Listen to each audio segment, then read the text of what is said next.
Diabetic foot ulcers are one of the most leading causes of non-traumatic lower limb amputations worldwide. I think I beat that drum almost every other episode. And despite the advances in wound care, the outcomes remain poor due to one, core failure. The care is fragmented, reactive, as well as delayed. So I propose another proposal because, like I said, it takes a village to heal a diabetic foot ulcer. So another model we're going to come up with is Diabetic Foot Village model. So this coordinated multi-sector surveillance and response system designed to shift care from late stage intervention to early prevention and continuous monitoring. And the goal is simple but urgent: reduce preventable amputations by building an integrated care village for our patients, these diabetic patients, around every diabetic patient, especially high risk diabetic patient. And, I want to do this in honor of my patients, especially the one who got me so into wound care. One of my patients, I'll never forget him. It wasn't even scheduled with me. It wasn't supposed to be scheduled with me, but he came in. His wound hadn't been dressed for 2 weeks. He got what is it, discharged from the hospital, and his provider could not take his insurance, so his provider would not change his dressing. Okay. And he came with this dirty 2-week-old dressing because our place took his coverage. And I saw him come into this room with this big foot and leg dressing, you know. It's like it was around the warm summer. Not I don't even remember exactly, but he came in and, I'm just asking what happened. I could tell that the wound's probably gonna be dirty. I was surprised how long that a doctor would let him go. Just say, "No, I can't even change your wound because you're not covered by my insurance." I was hurt by that. I was very hurt by that. And this person came to us for help. And, he was cool because they're so used to being treated a certain way. Because if your doctor turns you away, the doctor who's taking care of you turns you away because your insurance or they don't carry your insurance anymore, I don't know how you're supposed to feel. And he told me the story, told me he was in the hospital for maybe a month or 6 weeks and that they wanted to cut off his leg. He had OM in the foot. They wanted to cut off his leg. He said no, he didn't wanna lose his leg, so they gave him IV antibiotics for about 6 weeks, and I guess he continued out, and he said that he wanted to save his foot, and I looked at him and I said, "Yeah," and this is before I got certified, but I'm like a doctor, right? I'm still a podiatrist, we know wound care, and I went to a really great residency for wound care, but I just looked at him and I said, "Are you gonna do everything I asked you to do? And I will try my best to save your foot." And he said yes. And after that, that's history. Him and that patient and I, I will never forget him. He's I never knew the willpower that people wanted to save their leg. And I shouldn't even be crying right now.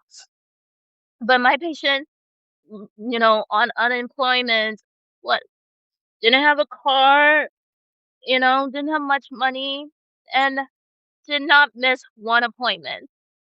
I remember one time the train was down because of snow and he walked.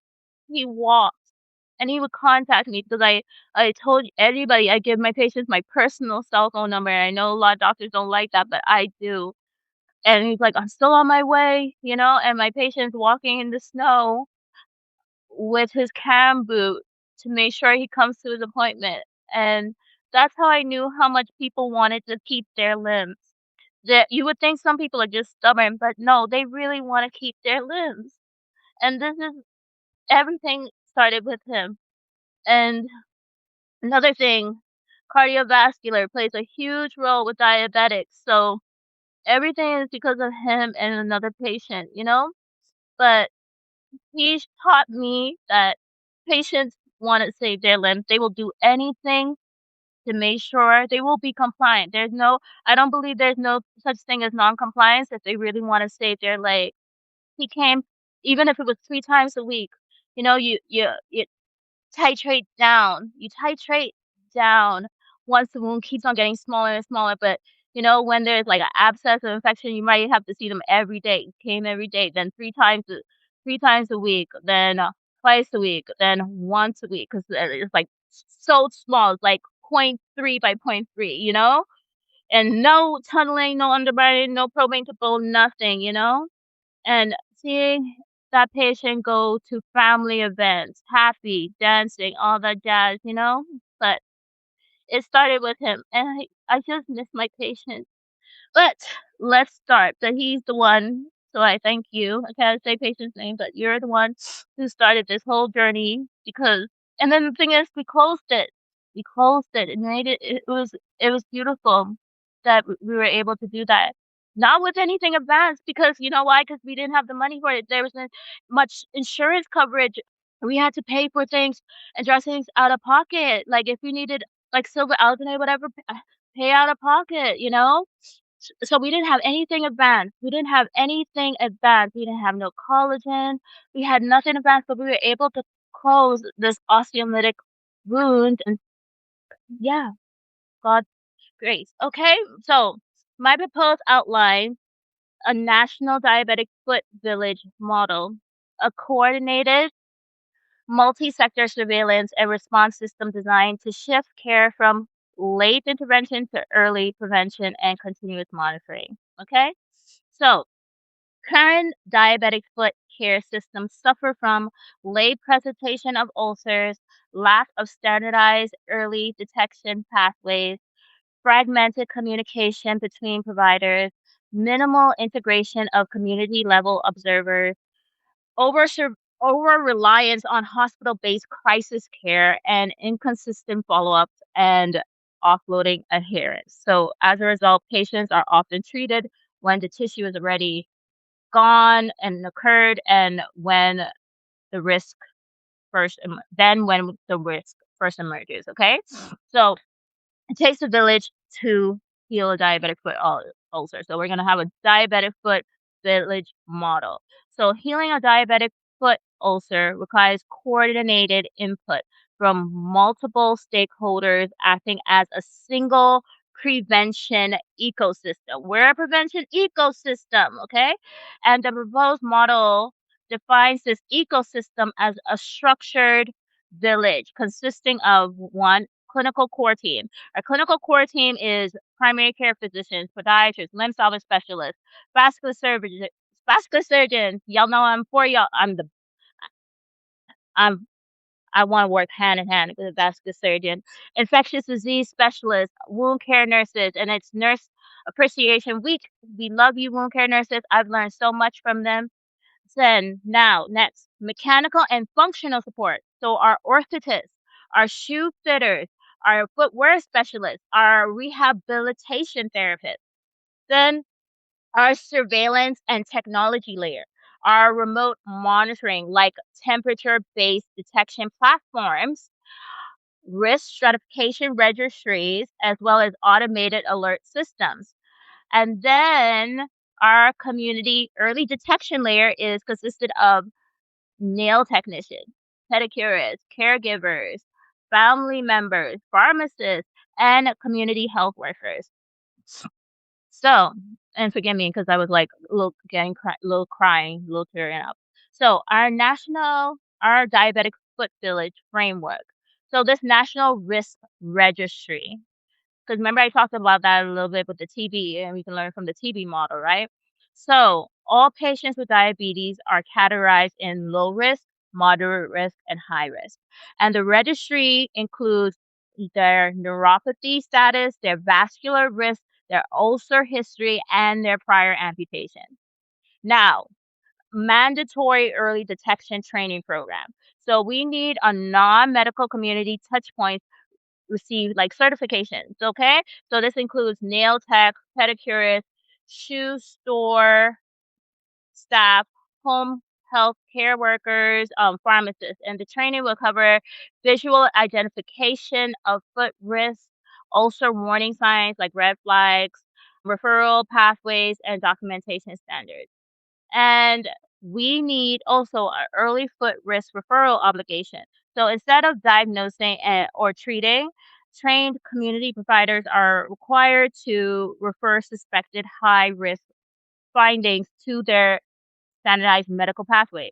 Just like I said, I don't think people underestimate how many patients go to a nail tech or pedicurist before they come to even a podiatrist. And these people need to be educated enough to say, go see a podiatrist. You need to make sure that. Okay. So these mirrors exist in public health models, such as, if you see a suspicious limb or a suspicious lesion, or if you see elder abuse frameworks or infection control, things like that. Okay.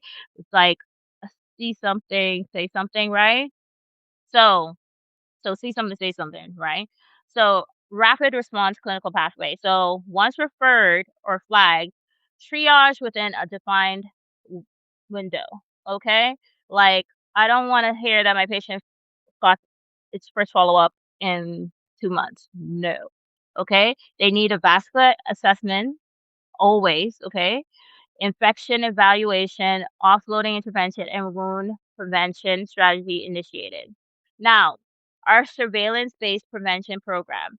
So, high risk patients are enrolled in home monitoring systems, routine digital check ins, automated alert systems, and proactive intervention scheduling.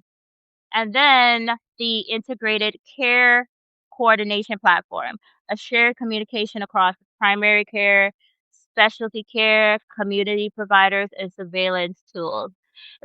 This helps eliminate fragmentation and missed follow up. And the economic justification of this is preventing one major amputation reduces costs associated with surgery, hospitalization, rehabilitation, long term disability care, and secondary complications. So, early detection systems significantly reduce inpatient admissions, emergency interventions, advanced wound care utilization. Prevention is not a cost center, it is a cost reduction strategy. Now, this model directly addresses also disparities by extending early detection into underserved communities, reducing dependence on specialist only access points, enabling rural and low resource implementation via community networks, as well as improving the outcome regardless of your geographic location. So, what is our expected outcome with this model? Reduction of diabetic foot ulcer incidence, right? There, remember, it's a sequence, a sequence. I said the diabetic foot ulcer is the surrender flag. This battle has been going on, but silently in their body. Early detection at risk foot, reduce major amputation rates, less improved limb salvage rates, and reduce healthcare expenditure over time, and improve patient quality of life and mobility. So our framework introduces a new concept that shared responsibility for early limb salvage detection across clinical and community systems, not replacing clinicians, okay, but expanding the detection network beyond clinics. And, you know, like I said, this concept is that I'm presenting on the Wound podcast is an original initiative developed by Diabetic Foot Files, and if to use it clinically or the frameworks without my permission, be legal. But diabetic foot ulcers are not sudden events. They are a sequence. So, if we can implement something like this could help save limbs. So, like phase one, like a pilot program, select high risk diabetic patients, populations, implement surveillance tools training, and then test the referral pathways. The phase two would be a regional expansion, integrate community providers, standardized reporting system. Phase three, national scale up, full registry deployment, reimbursement integration, and public health embedding. And, another thing I would like to implement is there's a shared accountability. I'm not doing tattletaling, but I would like patients to be open up and say, oh, yeah, this is what happened with this doctor, because we need to know if the person's not able to treat or not able to detect that this is going on, because then appropriate training could be helpful and help them become more aware to save another limb instead, okay? So diabetic foot ulcers are not sudden events. It's a sequence. They are delayed detections. And if we continue to rely on hospitals to identify them, we're always going to be too late. So if we build a system where clinics, communities, and surveillance technology act as one coordinated village, the limb loss becomes not just treatable, but become preventable at scale. And this is Diabetic Foot Files. I'm Dr. G, and it takes a village to heal a diabetic foot ulcer. So I hope people will listen to my model of a diabetic foot village model of multi-sector surveillance and response system designed to shift care from late stage intervention to early prevention and continuous monitoring. And I'm Dr. G. Take care of your feet because they take care of you.